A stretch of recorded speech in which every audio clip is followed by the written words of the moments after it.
15 வயதுடைய சிறுமி ஒருவரை கடுமையாக பாலியல் துஷ்பிரயோகத்திற்கு உட்படுத்திய சம்பவம் தொடர்பாக அனுராதபுரம் பல்லேகம ஹேமரதன தேரரிடம் போலீசார் வாக்குமூலம் ஒன்றை பதிவு செய்துள்ளனர். குறித்த சிறுமி தனது காதலனுடன் நிட்டம்புவ பகுதியில் உள்ள விடுதியொன்றில் தங்கியிருந்த போது போலீசாரால் மீட்கப்பட்டுள்ளார். இதன்போது அந்த சிறுமி போலீசாரிடம் வழங்கிய வாக்குமூலத்தில் தனது தாயார் பணத்தை பெற்றுக்கொண்டு அதற்கு பதிலாக தன்னை தேரர் மற்றும் தொழிலதிபர் உள்ளிட்ட சிலரிடம் பாலியல் துஷ்பிரயோகத்திற்காக ஒப்படைத்ததாக திடுக்கிடும் தகவலை வெளியிட்டுள்ளார். இந்த வாக்குமூலத்தை அடுத்து அனுராதபுரம் பிரதான நீதவான் வழங்கிய உத்தரவிற்கமைய போலீசார் இந்த சம்பவம் குறித்து பரந்த அளவிலான விசாரணைகளை ஆரம்பித்துள்ளனர். இதன் ஒரு கட்டமாக பல்லேகம ஹேமரதன தேரரிடம் விசாரணை நடத்தப்பட்டதுடன் சம்பவம் நடைபெற்றதாக கூறப்படும் இடத்தில் போலீசார் கள ஆய்வுகளையும் மேற்கொண்டுள்ளனர். சந்தேக நபரான தேரரை கைது செய்யும் நோக்கில் நிட்டம்புவ போலீஸ் அதிகாரிகள் குழு ஒன்று அனுராதபுரத்தில் அவர் தங்கியிருக்கும் விகாரையை நேற்று சுற்றி வளைத்துள்ளதுடன் மேலதிக சாட்சியங்களை திரட்டும் நடவடிக்கைகளும் தீவிரப்படுத்தப்பட்டுள்ளன. இதனிடையே இச்சம்பவம் தொடர்பில் முழுமையான அறிக்கையொன்றை தமக்கு சமர்ப்பிக்குமாறு மகளிர் மற்றும் சிறுவர் விவகார அமைச்சர் சரோஜா சாவித்ரி பவுல்ராஜ் அதிகாரிகளுக்கு உத்தரவிட்டுள்ளார்.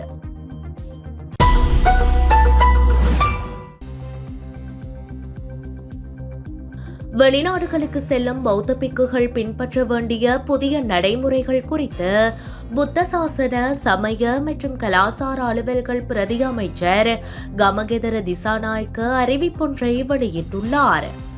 இதன்படி பௌத்த பிக்குகள் வெளிநாடுகளுக்கு பயணம் செய்யும் போது தமது விகாராதிபதி, பிராந்திய நாயக்க தேரர் மற்றும் சம்பந்தப்பட்ட பிரிவின் தலைமை தேரர்களிடம் இருந்து கட்டாயம் பரிந்துரைகளை பெற வேண்டும் என்ற நடைமுறை எதிர்காலத்தில் மீண்டும் அமுல்படுத்தப்பட உள்ளது. கடந்த காலங்களில் சில காரணங்களினால் இடைநிறுத்தப்பட்டிருந்த இந்த நடைமுறையை மீண்டும் கொண்டு வருவது குறித்து மகாநாயக்க தேரர்களுடன் விரிவான கலந்துரையாடல்கள் முன்னெடுக்கப்பட்டுள்ளன. அண்மை காலமாக போதைப்பொருள் கடத்தல் உள்ளிட்ட சாசனத்திற்கு எதிரான சட்டவிரோத செயல்களில் சில பிக்குகள் ஈடுபட்டமை கண்டறியப்பட்டதை அடுத்தே இந்த தீர்மானம் எடுக்கப்பட்டுள்ளது. குறிப்பாக கடந்த 26ஆம் திகதி தாய்லாந்திலிருந்து வருகை தந்த 22 பிக்குகள் சுமார் 110 கிலோகிராம் குஷ் மற்றும் ஹேஷ் போதைப் பொருட்களை தமது பயண பொதிகளில் மறைத்து வைத்திருந்த நிலையில் போலீசாரால் கைது செய்யப்பட்டமை குறிப்பிடத்தக்கது.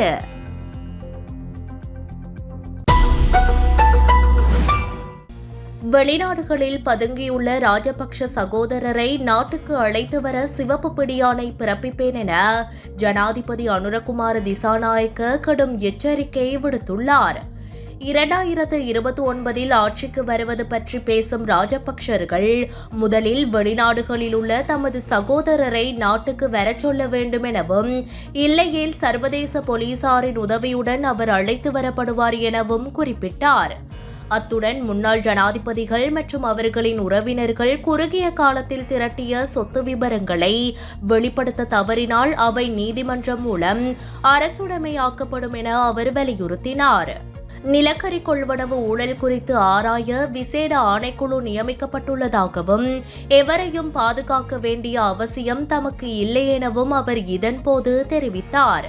இதேவேளை முன்னாள் ஜனாதிபதி மஹிந்த ராஜபக்ஷவை எதிர்வரும் 12ஆம் திகதி லஞ்ச ஊழல் விசாரணை ஆணைக்குழுவில் முன்னிலையாகுமாறு அழைப்பு விடுக்கப்பட்டுள்ளதாக நம்பத்தகுந்த வட்டாரங்கள் தெரிவிக்கின்றன. இவ்வாறான நிலையில் அரசாங்கத்தின் செயற்பாடுகளை கடுமையாக சாடியுள்ள பாராளுமன்ற உறுப்பினர் நாமல் ராஜபக்ஷ தொழிலாளர்களின் தோள் மீது ஏறி அதிகாரத்தை கைப்பற்றிய இந்த அரசாங்கம் இன்று அவர்களை மிதித்து அழிப்பதாக குற்றம் சுமத்தியுள்ளார். தொழிற்சங்க போராட்டங்களை ஒடுக்கும் வரலாற்றின் மோசமான அரசாங்கமாக இது பதிவாகியுள்ளதாக குறிப்பிட்ட அவர், தொழிலாளர்கள் சார்பாக பேசுவதற்கு தேசிய மக்கள் சக்திக்கு எந்த உரிமையும் கிடையாது என தெரிவித்தார். ஊழல் விசாரணைகள் மற்றும் அரசியல் ரீதியான குற்றச்சாட்டுகளுக்கு மத்தியில் அரசாங்கத்திற்கும் எதிர்க்கட்சிக்கும் இடையிலான மோதல் போக்கு தற்போது உச்சக்கட்டத்தை எட்டியுள்ளது. நிதியமைச்சின் 2.5 மில்லியன் அமெரிக்க டாலர் நிதி மோசடி விவகாரத்தில் பணியிடை நீக்கம் செய்யப்பட்டிருந்த உதவி பணிப்பாளர் ரங்க ராஜபக்ஷவின் மரணம் அவர் ஏற்படுத்திக் கொண்ட காயங்களினால் நேர்ந்த தற்கொலை என 4 பேர் கொண்ட சட்ட மருத்துவ குழு உறுதிப்படுத்தியுள்ளது. குளியாப்பிட்டிய போதனா வைத்தியசாலையில் நேற்று நடைபெற்ற உடற்கூற்று பரிசோதனையின் முடிவில் உயிரிழந்த அதிகாரியின் கை மற்றும் கால்களில் காணப்பட்ட வெட்டுக்காயங்கள் அவராகவே ஏற்படுத்திக் கொண்டவை என்பது உறுதி செய்யப்பட்டுள்ளதாக சுகாதார அமைச்சின் செயலாளர் அனில் ஜாசிங்க தெரிவித்தார். நிதியமைச்சுக்கு சொந்தமான 750 கோடி ரூபாவிற்கும் அதிக பெறுமதியான நிதி சைபர் தாக்குதல் மூலம் ஆஸ்திரேலியாவுக்கு கைமாற்றப்பட்ட சம்பவம் தொடர்பாக விசாரணை வலயத்திற்குள் இருந்த நிலையிலேயே கடந்த 30ஆம் திகதி இவர் தனது வீட்டு தோட்டத்தில் சடலமாக மீட்கப்பட்டிருந்தார். எனினும் இந்த மரணம் அரசாங்கம் கூறுவது போல தற்கொலை அல்ல, அது ஒரு திட்டமிட்ட படுகொலை என ஐக்கிய மக்கள் சக்தியின் பாராளுமன்ற உறுப்பினர் முஜிபுர் ரஹ்மான் கடும் குற்றச்சாட்டினை முன்வைத்துள்ளார். மேதின கூட்டத்தில் உரையாற்றிய அவர் අද හොරුවල්ලන්න ආවයි කියලා කිව්වා. හොරුවල්ලල හිරේ දානවයි කියලා කිව්වා. ඒක තමයි ප්‍රධාන සටන් පාඨය උනේ මැතිවරණ වේදිකාවල් වල. නමුත් අද අපිට පේනවා හොරා අල්ලන්න ආපු මිනිස්සු අද කෝටි ගණන් ඩොලර් මිලියන ගණන් ගල්ලංගුරු ගල්ලංගුරු ගෙනල්ලා කන්ටේනර් හොරෙන් නිදාස් කරලා විශාල චෝදනාවල් වලට ලක් වෙලා තියෙනවා. අද මිලියන 2.5 ඒ හොර ගනුදෙනුව සිද්ධ වුණ හින්දා අද මුදල් අමාංශයේ 4 දෙනෙක්ව වැඩතානම් කරා. ඒකේ එක්කෙනෙක් අද ඝාතනයට ලක් වෙලා තියෙනවා. ආණ්ඩුව කියනවා ඉඳගෙන එයා සිවිදිවිනිය හානි කරගත්තා කියලා. එයා සිවිදිවිනිය හානි කරගත්තා කියලා කියනවා. කවුද කියන්නේ? ආණ්ඩුව කියනවා. සහෝදරවරුනි, එයා සිවිදිවිනිය හානි කරගත්තද? එහෙම නැත්නම් අර 88 89 හිටපු නාඳුන තුරක්කු කරුවන්ගේ ඉලක්කයක් බවට එයාපත් වුණාද කියන 87-89 காலப்பகுதியை போல அடையாளம் தெரியாத நபர்களின் இலக்காக இந்த அதிகாரி மாற்றப்பட்டாரா என்ற பலமான சந்தேகம் தமக்கு இருப்பதாக குறிப்பிட்டுள்ளார்.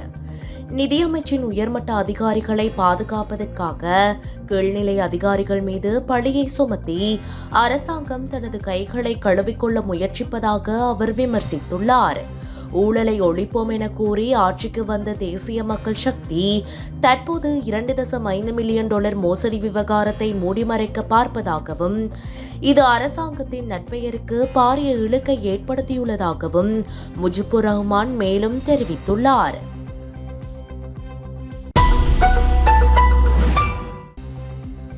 தமிழக கடற்றொழிலாளர்களால் சிறைப்பிடிக்கப்பட்டு அங்கேயே தடுத்து வைக்கப்பட்டுள்ள யாழ்ப்பாணம் பலாலியைச் சேர்ந்த நபர் ஒரு கடற்தொழிலாளர் அல்ல எனவும் அவர் கடந்த 10 வருடங்களாக கடற்கொள்ளை சம்பவங்களில் ஈடுபட்டு வரும் கும்பலைச் சேர்ந்தவர் எனவும் பலாலி கடற்தொழிலாளர் கூட்டுறவு சங்கம் பரபரப்பு தகவலை வெளியிட்டுள்ளது.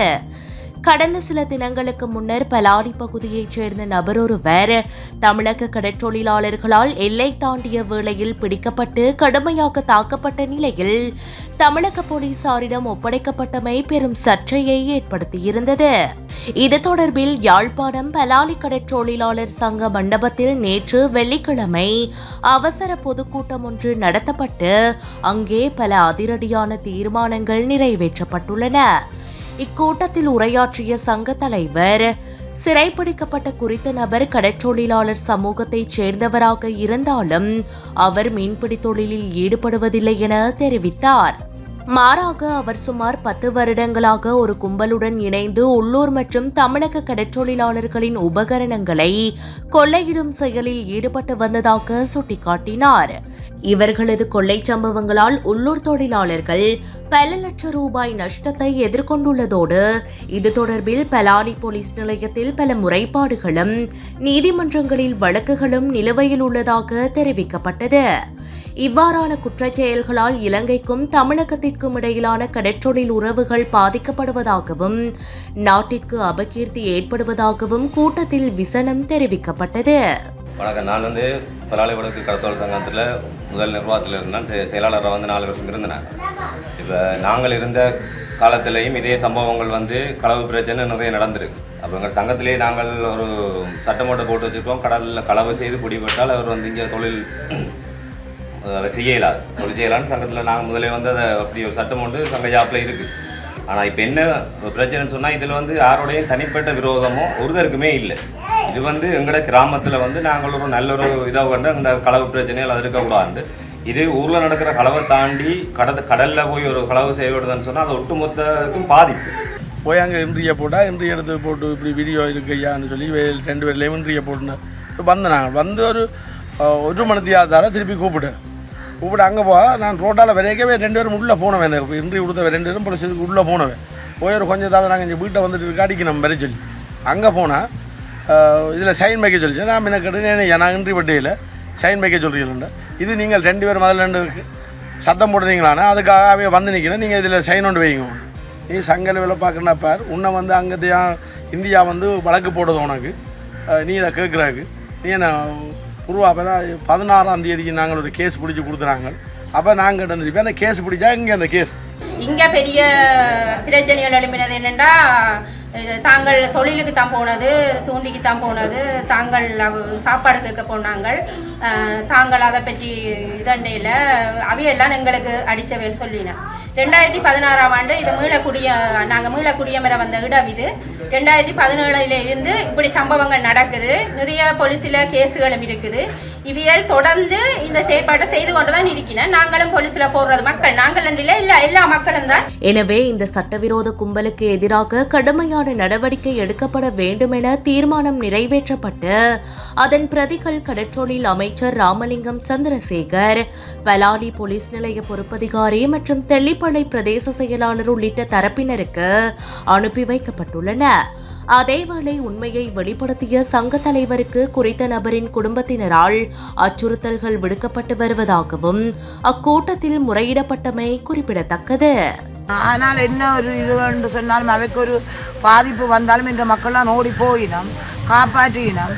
கடலில் ஒரு மேரியில் தண்ணி போட்டு பிறந்தாலும் ஒரு தரம் போவாயினம் என்ற மக்கள்லாம் போய் அந்த உயிரை காப்பாற்றி அவைண்ட போட்டுகளை கரைக்கு மீட்டு கொண்டு வருகினோம். ஆனால் அவை இப்போ வேக்கு வந்த மாதிரி இதுக்கு வந்த மாதிரி எல்லாம் இப்போ கதைச்சு எங்களை என்னவோ ஒரு இதண்ட வேணுமன்றதுக்காக இப்படி செய்யணும். ஐயா, நீங்கள் தாழ்மையுடன் என்னவோ எங்களுக்கு இந்த நடவடிக்கை எடுத்து தருது. நான் இப்போ குடிப்பட்ட நபர்கிட்ட வந்து சொந்த உறவு தான், அன்னிமுறை வருது. இப்போ என்னென்னு சொன்னால், இப்போ இவர் வந்து கூடுதலாக வந்து எங்களோட அஞ்சனிக்குற ஏரியாவில் வந்து இருக்கணும். ஆனால் இந்த கண்ண குடும்பம் இருக்குது. நான் எல்லாரையும் குறிப்பிட விரும்பலை. அவை 2 பேரும் தனியாக உண்டை யோசிக்கலை. தங்களுக்கும் படிக்கிற புள்ளிகள் இருக்குது. நாங்கள் ஒத்து மட்டமாக குடும்பமே என்று போடக்குள்ள பெமினி ஃபுல்லாக வருது. பெமினியில் வந்து அந்த புள்ளிகள் படிக்கிற புள்ளிகள் சரியாக பாதிக்கப்படுதுன்றதே உணரே இல்லை. குடும்பம்னு சொல்லி போடக்க இந்த புள்ளிகள் பள்ளிக்கூடம் போகாமல் நிற்குது. இந்த புள்ளிகள் பெரிய படித்து கொண்டிருக்குன்னு சொல்லி அவைக்கே தெரியும். அவையிலும் மேலே ஒரு தாயின் வயிற்றில் குழந்திருந்தால் உணர்ந்திருக்கிறோம். நாங்கள் இப்படி போடுறோமே, இந்த பின் விளைவு என்ன, ஒத்து மட்டமாக எல்லா குடும்பமும் பாதிக்கப்படுது. உங்களுக்கு வந்து எங்களோட குடும்பத்தால் எதுவும் ஒரு பாதிப்பு நடந்ததுன்னு சொன்னால் நீ வந்து 6 இருந்தாலும் நேரடியாக சொல்லலாம். மின்சார கட்டணத்தை 1/3 பங்காக குறைப்பதாக வழங்கிய வாக்குறுதியை தாம் நிச்சயமாக நிறைவேற்றப் போவதாக ஜனாதிபதி அனுரகுமார திசாநாயக்க தெரிவித்துள்ளார். மகரக பகுதியில் நேற்று நடைபெற்ற நிகழ்வொன்றில் கலந்து கொண்டு உரையாற்றும் போதே இதனை தெரிவித்த அவர், බලශක්ති ශේත්‍රයේ විශාල අර්බුදයක් මතුවලා තිබෙනවා. ඉන්ධන මිල විශාල ලෙස ඉහළ යමින් තිබෙනවා. අදත් ඩීසල් ලීටර රුපියල් 382ක් දෙනවා. 382 ඩීසල් ලීටරයක් දෙනකොට ආණ්ඩුව රුපියල් 100ක් දෙනවා විකුණ හැම තෙල් ලීටරයකටම තෙල් සංස්ථාවටයි අනිත් සමාගම් වලටයි. ඒ කියන්නේ මොකද්ද? අදත් තමුන්නාන්සලා සෙඩ් එකට ගිහලා ගන්න පෙට්‍රල් ලීටරයක් රුපියල් 482ක් වෙනවා. හැබැයි ගහන්නේ 382කට රුපියල් 100ක් ආණ්ඩුවට දෙනවා හැම ලීටරයකටම. එහෙම ජනතාව බලා ගන්න ඕන ආණ්ඩුවක්. නමුත් තාමත් තෙල් මිල ඉහළ යමින් තිබෙනවා.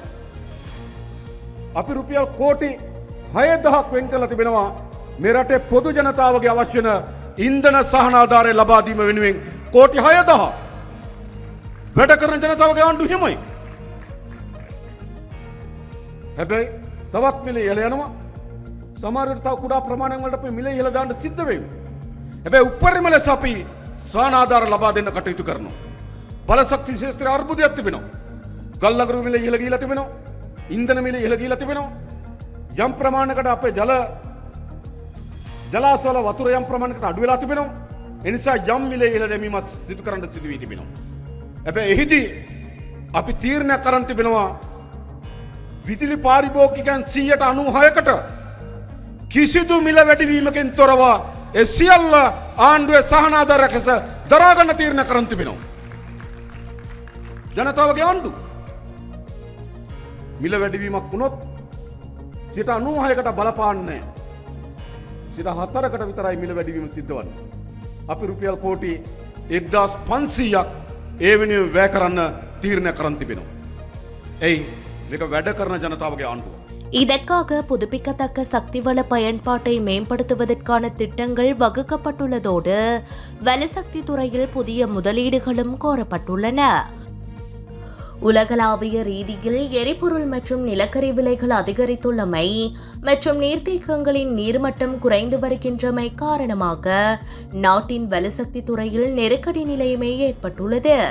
பொதுமக்களின் சுமையை குறைப்பதற்காக அரசாங்கம் தற்போது 1 லிட்டர் டீசலுக்கு 100 ரூபாய் மானியம் வழங்கி வருகின்றது. 482 ரூபாவாக உள்ள 1 லிட்டர் டீசலின் உண்மையான விலையை மானியம் காரணமாக நுகர்வோர் 382 ரூபாவுக்கு கொள்வனவு செய்ய முடிகிறது. உலக சந்தையில் எரிபொருள் விலைகள் உயர்ந்து வரும் நிலையில் எரிபொருள் மானியத்தை பராமரிப்பதற்காக அரசாங்கம் 60 பில்லியன் ரூபாவை ஒதுக்கியுள்ளது.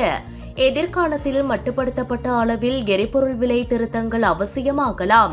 அதேவேளை மின்சாரத்துறையில் நிலக்கரி விலையேற்றம் போன்ற சவால்கள் இருந்தாலும் எந்தவொரு கட்டண அதிகரிப்பையும் மேற்கொள்ளாமல் 96% நுகர்வோருக்கு மின்சார மானியம் வழங்க அரசாங்கம் தீர்மானித்துள்ளது.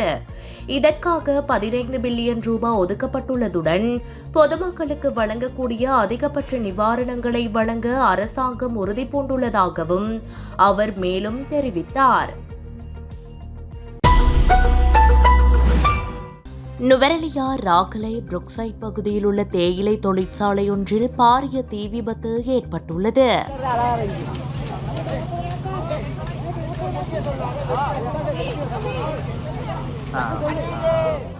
நேற்று அதிகாலையில் ஏற்பட்ட இந்த தீப்பரவல் காரணமாக தொழிற்சாலைக்கும் அதன் உடைமைகளுக்கும் பாரிய சேதம் ஏற்பட்டுள்ளதாக தெரிவிக்கப்படுகின்றது. குறிப்பாக பழமையான தேயிலை தொழிற்சாலையில் ஏற்பட்ட தீ விபத்தில் குறித்த தொழிற்சாலை முற்றாக எரிந்து நாசமாகியுள்ளது. ராகலை போலீசார், தோட்ட மக்கள் மற்றும் நுவரெலியா மாநகர சபை தீயணைப்பு பிரிவினர் இணைந்து தீயை அணைக்க முற்பட்ட போதிலும் தொழிற்சாலை முற்றாக எரிந்து நாசமாகியுள்ளது.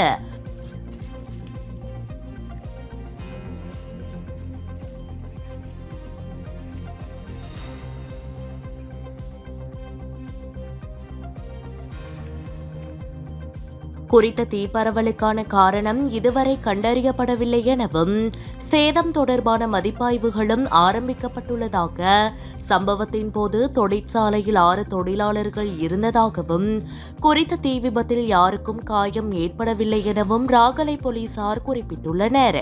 குறித்த தீ விபத்து தொடர்பான விசாரணைகளை ராகலை போலீசார் மேற்கொண்டு வருகின்றனர்.